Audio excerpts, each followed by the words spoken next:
I'm Scott Smith. I've been looking after the Hampshire region since mid 2019. Before this, I was in financial services for around 15 years. Um, I was drawn to this opportunity because generally I really don't like being an employee. I've always been looking for a franchising or self-employment opportunity. The Gourmet Hog Roast franchise is attractive to me because it's event-based, it's people-oriented.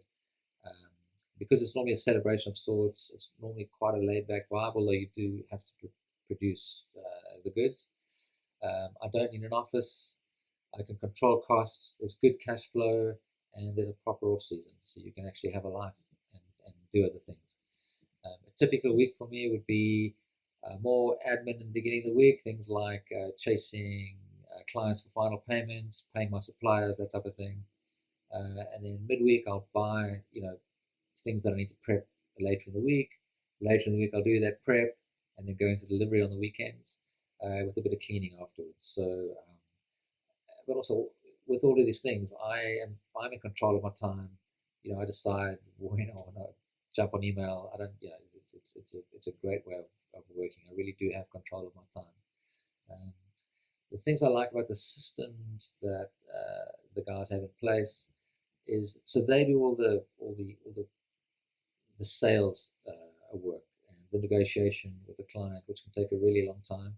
But I have visibility on all of that, so I've learned a lot just by watching, what the clients want. You do get a very good feel for what's going on, and then the support that they give me is really it's quite all encompassing. Really, they help me with everything from the timings when I'm prepping things during the week. Maybe you should do this 2 days in advance instead of 3 days in advance, or things like that.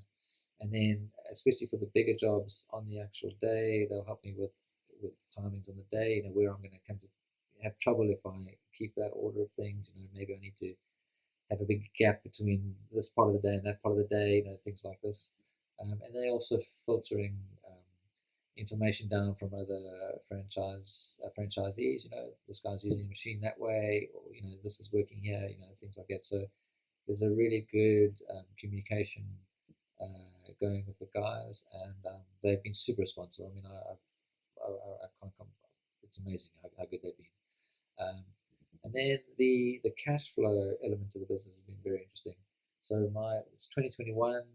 My first really proper month was July. So the figures I'm going to give you now from June, because June we had half a month in June. So from June to November 2021, inclusive, gross income's been averaging around 12 grand a month, with a low of 8 and a high of 16.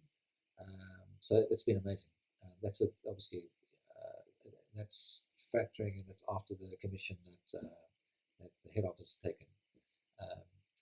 So my goals, just going forward, short term, I've now got real numbers to work off. So I really just want to build out a support team. So more support staff and a few more chefs to really take advantage of the season. Now that I know what it looks like, and when I can expect busy months, and when I need more staff, and when I don't need more, I can have less staff at certain times of the year. So yeah, take advantage of the season, and then also really take advantage of the off season and get away. Yeah. So far it's been a really good decision. I'm glad to be on board.